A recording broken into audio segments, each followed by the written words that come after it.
तुम्हारे कल्याण का कोई और मार्ग है ही नहीं, एकमात्र भगवान का नाम जप भजन।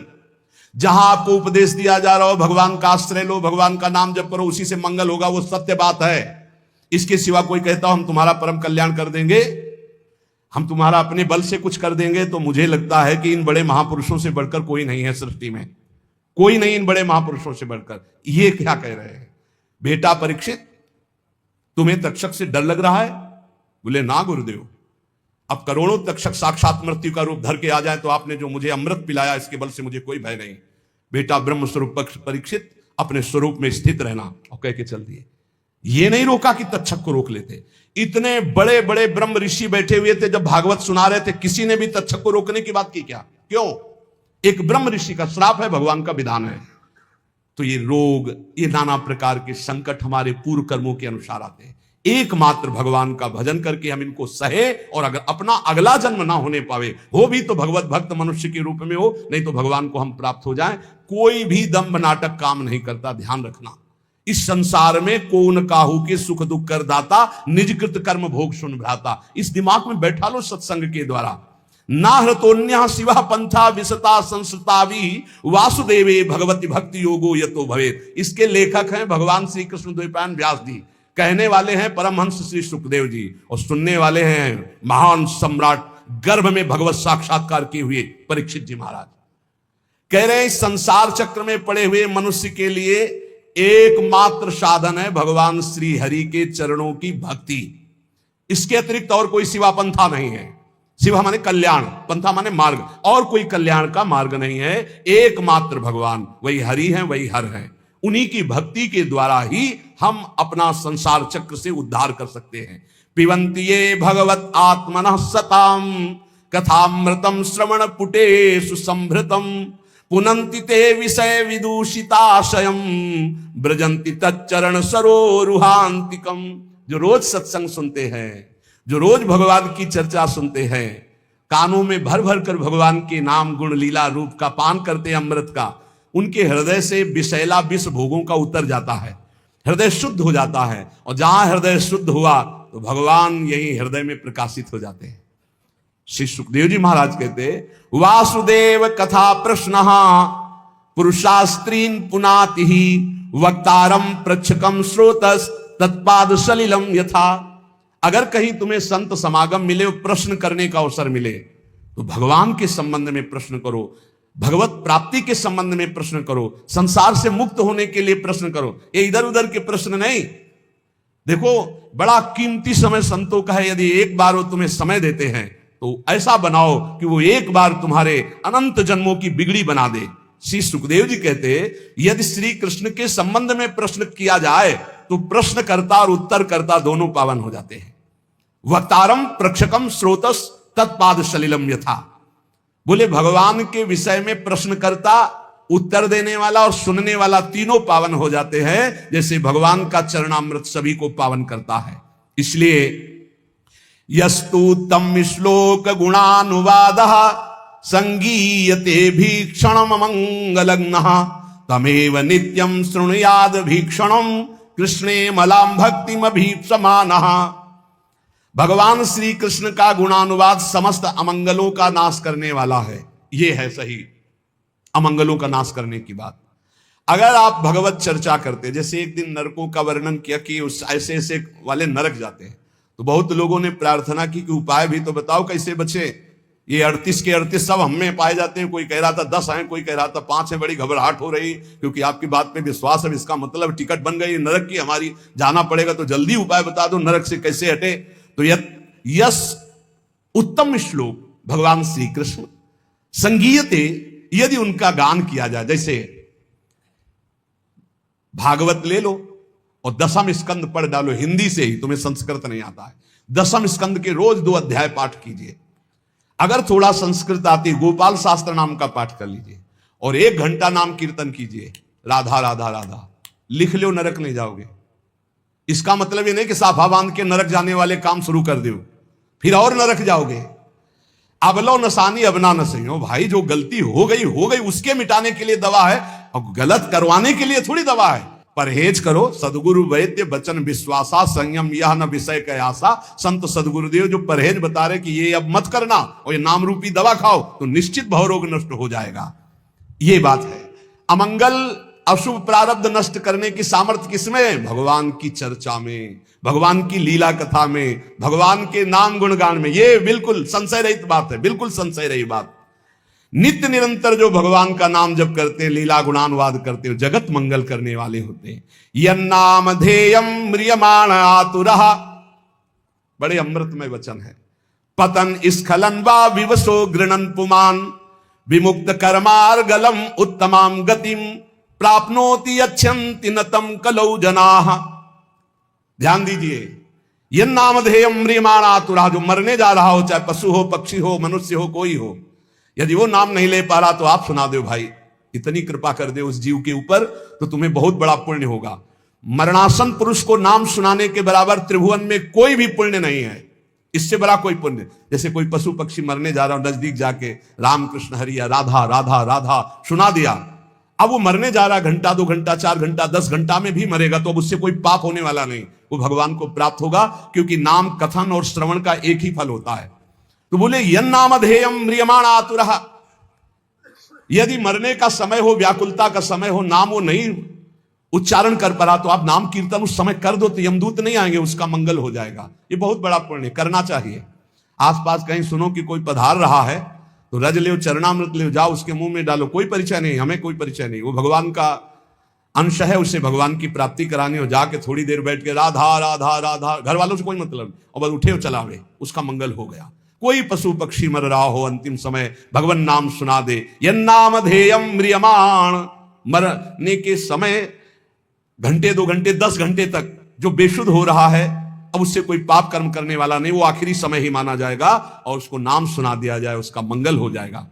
कोई बड़ी आतुरता में या गिरते समय या फिसलते समय या विवश होकर उच्चारण कर ले राधा राधा हरि हरि, तो कहते सारे कर्म बंधन उसके नष्ट हो जाते हैं। विमुक्त कर्मार्गलम उत्तमाम गतिम, वो उत्तम भगवत गति को प्राप्त हो जाएगा। पर हाय रे कलयुग, कितना चिल्ला चिल्ला के कहा जा रहा है, फिर भी लोगों की नाम में रति नहीं हो रही, नाम आराधना से विमुख हो रहे हैं, भगवत आराधना से विमुख हो रहे हैं। पुंसाम कलिकृतान दोषान द्रव्य देशात्म संभवान सर्वान हरति चित्तस्थो भगवान पुरुषोत्तमः। कलयुग में बड़े दोष हैं। जब परीक्षित जैसे महाभागवत की बुद्धि खराब कर दी और मरे हुए सर्प को उठा करके ध्यानस्थ ऋषि के गले में डाल दिया, तो सोचो और किसकी बुद्धि बख्शेगा। यदि नाम चल रहा है, नाम पहारू दिवस निशी, रात दिन नाम का पहरा है, तो कलयुग के अभद्र प्रवेश नहीं करेंगे। ये वाणी जी हमारी कह रही। बोले जिते विनायक शुभ अशुभ विघ्न करे नहीं कोई, विघ्न करे नहीं कोई, डरे कलिकाल कष्ट भय, डरे कलिकाल कष्ट भय, हरे सकल संताप हरसि हरिनाम जपत जय। यदि नाम चल रहा है तो कलयुग का कोई प्रभाव नहीं होगा। कलयुग के बहुत दोष हैं, ये हर वस्तु को दूषित कर रहा है, हर विचार को दूषित कर रहा है। सब दोषों का मूल अंतःकरण का अपवित्र हो जाना है।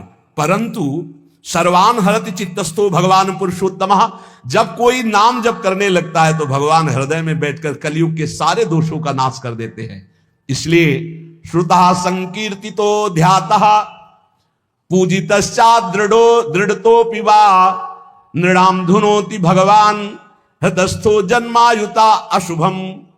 जो भगवान के गुणों का, भगवान की रूप की महिमा का, लीला का, नाम का, धाम का कीर्तन करता है, गायन करता है, श्रवण करता है, भगवान की सेवा करता है, भगवान उसके हृदय में विराजमान होकर प्रकट, और 1-2 जन्म के पापों की बात क्या, हजारों जन्मों के पापों के ढेर भस्म कर देते हैं।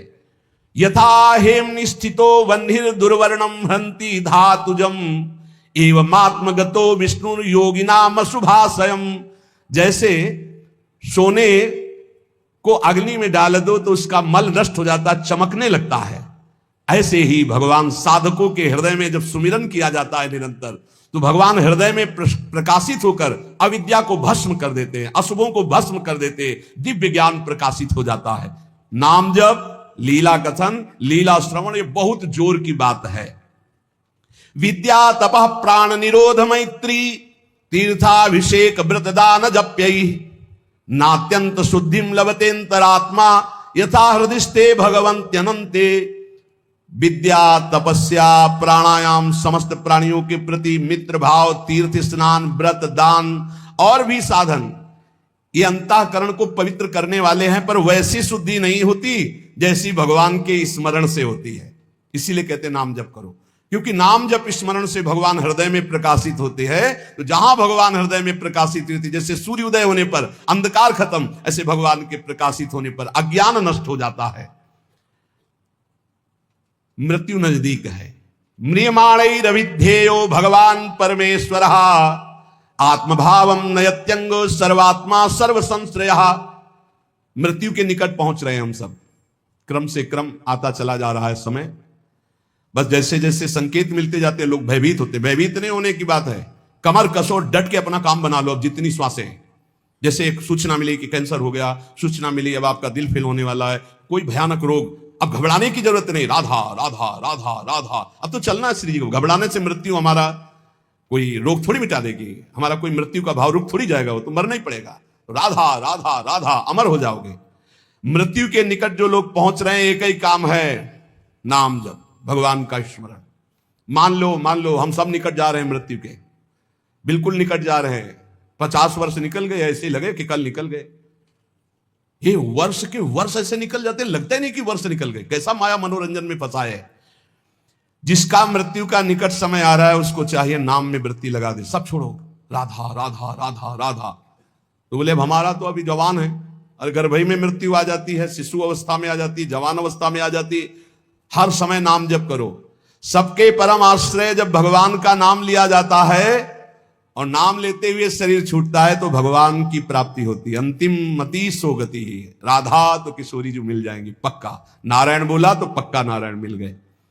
कलयुग में बहुत दोष हैं, परंतु इसमें एक सबसे बड़ा गुण है। भगवान के नाम संकीर्तन से जो लाभ मिलता है वो किसी साधना से नहीं मिलता। गुण कीर्तन, नाम कीर्तन, जैसे अपने लोग बैठकर खूब कीर्तन करते हैं विविध ध्वनियों में और प्रभु के जस गाते हैं, सुधा निधि 42 लीला चतुरासी जी। सतयुग में ध्यान करने से, त्रेता में बड़े बड़े यज्ञों से, द्वापर में विधि पूर्वक पूजा सेवा से जो फल मिलता था, कलयुग में केवल नाम कीर्तन से, नाम जप से प्राप्त हो जाता है। कलयुग का विशेष कृपा प्रसाद है। संसार सिंधु मति दुस्तर मुत्तीर्षोर नान्यः प्लवो भगवता पुरुषोत्तमस्य लीला कथा रस निषेवण मंतरेण पुंसो भवेद विविध दुख दवार्दितस्य। जो लोग सहज में सरलता पूर्वक इस संसार समुद्र से मुक्त होना चाहते हैं, भगवान सुखदेव जी कह रहे हैं, जो लोग अनेक प्रकार के पाप कर्म कर चुके हैं और उस दुख दावानल से दग्ध होने वाले हैं, उनको बचना है तो एक उपाय है, भगवान का नाम जप करो और भगवान की लीला कथा सुनो। लीला कथा रस निषेवण मंतरेण। भगवान की लीला कथा सुनने के सिवा, नाम जप के सिवा और कोई सहारा नहीं इस कलयुग में। सब साधन चौपट कर देता है कलयुग। एकमात्र परम पवित्र नाम और भगवान की लीला कथा, इसी से सब प्राप्त कर लो। सहज सरल भाव से भगवान की प्राप्ति। उपासक को चाहिए कि सत्य भावना से ही भगवान की प्राप्ति होती है, इसलिए असत भावना का त्याग कर दे। जब कोई अधर्माचरण करके धन कमाता है तो ये 15 दोष बिना मोल के उसके पास आ जाते हैं। धर्म से धन कमाने पर और अधर्म से धन कमाने पर अंतर है। जब अधर्म से, भगवान सत्य से प्राप्त होते हैं, जब अधर्म से आप धन कमाते हैं तो देख लेना ये 15 दोष आ जाएंगे। यहां वर्णन है, स्तेयम हिंसा नृतम दंभा कामः क्रोधा स्मयो मदः भेदो वैरम अविश्वासा संस्पर्धा व्यसनानि च एते पंचदशानर्था हर्थमूला मता नृणाम तस्मादनर्थमर्थाख्यम श्रेयोर्थी दूरस्त्यजेत। ये 15 पापाचरण उसके अंदर आ जाते हैं जो पाप से धन कमाता है, अधर्माचरण से।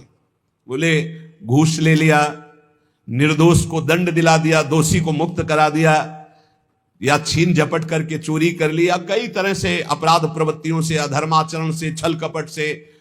तो सुन लो, ये 15 पापाचरण उसके अंदर आ जाते हैं। 15 पाप कराने वाले हैं। पहला आता है, उसमें चोरी का स्वभाव आ जाएगा। चाहे वो कर चोरी समझो, सरकार के कर की चोरी भी तो होती है, चोरी का स्वभाव आ जाएगा। जैसे कोई कहे बड़े ईमानदार है, हम तो कोई चोरी नहीं करते, तो भैया देख लो, जब अधर्म से धन कमाओगे तो इतनी प्रीता होगी कि सरकार को कर देने की हिम्मत नहीं पड़ेगी। विविध प्रकार से आप कर चोरी करेंगे। कर चोरी करना भी पाप है, क्योंकि वो राजकर है। यदि उसको धर्म में आप लगा रहे हैं बात अलग है, नहीं तो उसको सरकार को दो, क्योंकि सारी व्यवस्थाएं हैं। कर चोरी को भी चोरी भी कहते हैं। हमें लगता है अगर ना दो तो तुम पकड़े भी जाओगे, बंदी भी बना दो, तुम्हारा धन भी जब्त हो जाएगा ना। तो चोरी, अधर्म से धन कमाए पर। अब देखो जो बेचारे सरकारी नौकरी करते हैं तो उनको कटवाने की जरूरत नहीं हो, तो सरकार कर काट के अपने आप ही देती है। जहां अधर्म का धन कमाया जाएगा उसमें कर नहीं दे सकते, फिर वो अधर्म आचरण पाप कराएगा। पहला है चोरी, स्तेयम। दूसरा हिंसा, पक्का। धन अधर्म के द्वारा जब आता है तो वो हिंसा कराने की। प्रेरक, कर्ता, अनुमोदन, तीनों पाप को। चोरी और हत्या, हिंसा। जहां अधर्म का धन आएगा वहां शुरू। और झूठ बोलना, तीसरा। चौथा दंभ करना। पांचवा काम भोग, रुपये के बल से व्यभिचार करना, यह आ जाएगा अधर्म के धन से। और गुस्सा, क्रोध, अहंकार, गर्व, भेद बुद्धि, बैर, अविश्वास, स्पर्धा, लंपटता, जुआ, शराब, ये 15 दोष अधर्म के द्वारा कमाए हुए धन में आ जाते हैं। इसलिए अधर्म के धन से डरना चाहिए लोगों को। अगर अधर्म का धन स्वीकार किया तो बुद्धि भ्रष्ट करके महान पापाचरण कराने लगता है। यह शरीर अधर्म के धन से पोषण करने के लिए नहीं मिला। इसमें है क्या? देह स्थिमांस रुदिरेभिमतिम त्यजत्वम जाया सुतादिषु सदा ममताम विमुंच पश्यानिशम जगदिदम क्षणभंग निष्ठम वैराग्य राग रसिको भव भक्ति निष्ठा धर्मम भजस्व सततम त्यज लोक धर्मान सेवस्व साधु पुरुषान जहि काम तृष्णाम अन्यस्य दोष गुण चिंतन मासु मुक्त्वा सेवा कथा रसमहो नितराम पिबत्वम। भाई, शरीर पोषण के लिए धर्माचरण मत करो। इस शरीर कोई खास वस्तु नहीं है। ये शरीर हड्डी मांस और रुधिर का पिंड है। इसे आप अपना स्वरूप मानना छोड़ दें, ये आपका स्वरूप नहीं है। स्त्री पुत्रादि ये भी कर्म भोग के अनुसार आए हुए हैं और चले जाएंगे, तुम्हारे नहीं हैं। इनको अपना ना माने। इस संसार को रात दिन क्षण भंगुर देखें, यहां कोई वस्तु स्थायी नहीं है, सब नाशवान है। एकमात्र वैराग्य रस के रसिक होकर भगवान की भक्ति में लगे रहे। हर समय भजन में रहो। हर समय कभी भी कोई भी घटना घट सकती है। भगवत स्मरण है तो भगवान को प्राप्त होगे।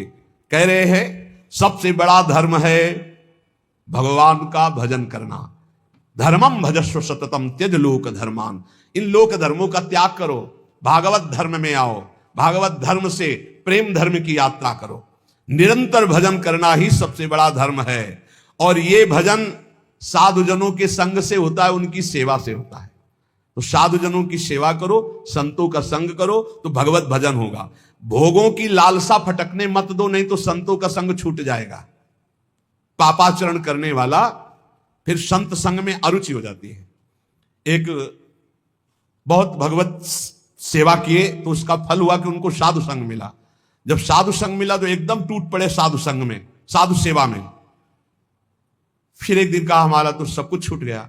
हम क्लब जाते थे, हम ये करते थे, वो करते थे। वो हमारे दोस्त कहते हैं कि इतना नहीं होना चाहिए, नहीं तो फिर गड़बड़ हो जाता है। अब दोस्तों के संग का रंग चढ़ा कि जहां 63 पे आ गए थे वहां 36 पे पहुंच गए। 36 में समझते हैं उल्टा, 63 में सन्मुख, 3 सन्मुख, और 36 में पीठ, उल्टा हो गए, बिल्कुल उल्टा हो गए। अच्छा, उल्टा जब बुद्धि हो जाती है उनको समझाओ, तब उनको दोस्तों की बात पुष्ट लगेगी कि देखा ना वो कह रहे थे, देखो फंसा रहे थे ना। अब हम थोड़ा हटने की कोशिश की ना तो देखो मीठे मीठे वचन बोलने लगे। माया ऐसे फंसाती है कि आप समझा भी नहीं सकते। समझाने की सोचो तो दिमाग में तत्काल भागवतिक प्रेरणा आ जाती है कि समझेगा कि स्वार्थवश बोल रहा है, क्योंकि उसकी बुद्धि भ्रष्ट है। आरत अधिकारी जब पावे गूढ़ो तत्व न साधु, आप समझा भी नहीं सकते। साधुजनों की सेवा से ही परम भागवत धर्म भजन होता है। साधुजनों की आज्ञा में रहने से ही भजन होता है। पर जहि काम तृष्णाम, ये काम भोग और भोगे हुए भोग को पुनः भोगने की इच्छा ये संत संग से दूर कर देती। इसे लिख लो, जहि काम तृष्णाम। अगर कामना और तृष्णा का त्याग कर साधु संग नहीं करोगे तो साधु संग टिकेगा नहीं। थोड़े दिन के बाद रंग दूसरा बदल जाएगा, क्योंकि कुसंग में बहुत संग गया है आपका, और सत्संग में तो थोड़ा ही गया है। बहुत चमत्कार है कुसंग का, सत्संग से भी ज्यादा। इसलिए कि कुसंग से बहुत जन्म हो गए संग करते हुए, और सत्संग तो अभी कुछ क्षण हुआ। जहां कुसंग मिला तो लगता है कि हाँ, एक बार हमारे सामने कह दिया कि शराब नहीं पिएंगे, अगर शराब पी लिए तो दोबारा हमारे सामने खड़े होने लायक नहीं रहोगे। तुम्हारा मन तुमको इतने दूर हटा देगा कि तुम सामने नहीं आओगे। अब आओगे भी तो ऐसे ही होगा, ऐसे नहीं हो सकते। तुम्हारा हृदय नहीं कहेगा कि मैं आंख मिलाऊं, तुम्हारा हृदय नहीं कहेगा कि मैं सेवा करूं, तुम्हारा हृदय नहीं कहेगा कि मैं सम्मिलित हो जाऊं आपकी सभा में। मान लीजिएगा, बहुत बढ़िया अवसर है। एक बार यदि छोड़ दिया तो दोबारा ऐसे दुष्टों का संग मत करना जो अपनी मित्रता की कसम खिला करके आपको धर्म भ्रष्ट करते हैं। वो मित्र नहीं, वो शत्रु हैं। सच्ची ऐसे देखते देखते माया कैसे भ्रष्ट करती हुई दिखाई देता है। इसलिए साधुजनों का संग करो, पर जही काम तृष्णाम, काम भोग और भोगे हुए भोगों की तृष्णा का त्याग करके, क्योंकि भोगों की लालसा ये साधु सेवा में नहीं टिकने देती। दूसरों के गुण दोषों का चिंतन मत करो, अन्नत से दोष गुण चिंतन मासु मुक्त्वा। प्रभु की सेवा और प्रभु की लीला कथा सुनो और खूब नाम जप करो। कैसे जाना जाए किसे भगवत प्राप्ति हो गई? कई बार चर्चा हुई। आज सिद्ध महर्षियों के वचन हैं। ये भगवत प्राप्त हो गया है, उसकी पहचान क्या है? कह रहे यह स्यादे कायेन लीनस्तूष्णीम किंचदत् चिंतयन् पूर्वं पूर्वं परित्यज्य सातीर्णो भव बंधनात् सर्वमित्रः सर्वसहा समय रक्तो जितेन्द्रियः व्यपेत भयं मन्युश्च आत्मवान् मुच्यते नरः आत्मवत् सर्वभूतेषु यश्चरेन्नियतः शुचिः अमानी निरभिमानः सर्वतो मुक्त एव सः जीवितं मरणं चोभे सुख दुखे तथैव च लाभालाभे प्रियद्वेषे या समास च मुच्येत। जो स्थूल शरीर और सूक्ष्म शरीर दोनों का त्याग कर चुका है, ना स्थूल शरीर की क्रियाओं से मतलब है, न सूक्ष्म शरीर के चिंतन से मतलब है। बहुत ऊंची स्थिति है। कोई संकल्प विकल्प नहीं, हर समय अलग रहता है स्थूल और सूक्ष्म से। एकमात्र परमात्म स्थिति में वो संसार बंधन से मुक्त हो चुका भगवत प्राप्त महात्मा है। कैसे जानोगे ये प्रगट में? क्योंकि अंतर की स्थिति है, इसलिए बिना भगवत प्राप्त हुए भगवत प्राप्त महात्मा को नहीं जाना जा सकता। दूसरा, जिसका व्यवहार तो सबके प्रति मित्रवत होता है, पर होता किसी का नहीं है। मित्र किसी का नहीं होता हो, मित्रवत व्यवहार होता है। या वो आत्मस्वरूप अपने आप को सब जगह देखता है, या अपने भगवान को सब जगह देखता है। बाहरी सांसारिक मित्रता नहीं होती। जो भारी से भारी कष्ट में भी मुस्कुरा कर रहता है, सह लेता है, शांत रहता है, ये भगवत प्राप्त महात्मा के लक्षण है। सबसे मित्रता का व्यवहार पर कोई मित्र नहीं है। सब कुछ सह लेगा, चाहे जितना कष्ट आवे। ये भगवान की प्राप्ति की वृत्ति है। और उसका मन किसी भी भोग में जाता ही नहीं है। खान पान क्रियाएं सब ऐसे होंगी, लेकिन मन किसी भोग में नहीं जाता। वो सदैव अपने स्वरूप में रहता है, इंद्रियों में नहीं, भोगों में नहीं, मन में नहीं। किसी भी तरह से उससे क्रोध दिलाया जाए तो उससे क्रोध नहीं आएगा भगवत प्राप्त महात्मा को। ये भी पहचान भूल कर बैठोगे।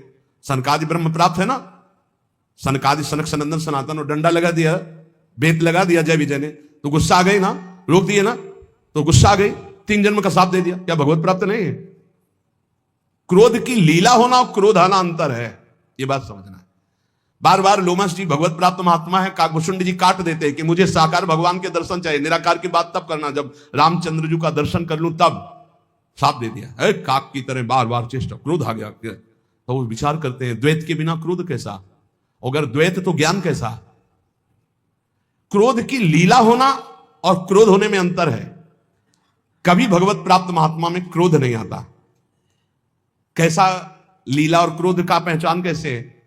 जैसे पानी में रकील खींचो, कितनी देर टिकेगी? खत्म। ऐसे महात्माओं का क्रोध होता है, वो लीला वाला। जो संसारिक पुरुष का होता है, वो 10 वर्ष बाद भी देखेगा तो जलन आ जाएगी कि यही है। और 5 मिनट बाद आप उनसे मिलो जो आपसे गुस्सा थे, पानी पानी एकदम, बिल्कुल कहीं क्रोध है ही नहीं। तो वो क्रोध की लीला थी, वो क्रोध नहीं, कोई द्वेष नहीं। तुम हृदय को जान ही नहीं सकते, हृदय को नहीं जान सकते जो भगवत प्राप्त महात्मा है। मनस्वी वो जीवन मुक्त कहा जाता है, जिसको किंचन मात्र क्रोध नहीं होता, किंचन मात्र किसी सबसे मित्रता पर मित्रता नहीं है, सबसे मित्रता है पर मित्रता नहीं है। सब कुछ सह लेता है, उसका मन किसी भोग में जाता ही नहीं, वो सदैव पवित्र रहता है। समस्त भूतों के प्रति अपने ही समान वर्ताव करता है। व्यवहार, भूतों को मतलब प्राणियों को होता, भूत मत समझ लेना। जिसमें अभिमान का लेस नहीं, गर्व का लेस नहीं, वो भगवत प्राप्त महात्मा होता है। जिसको जीने और मरने में समान भाव हो चुका है, सुख दुख में समान भाव हो चुका है, लाभ हानि में समान भाव हो चुका है, प्रिय अप्रिय में समान भाव हो चुका है, वही जीवन मुक्त महापुरुष है।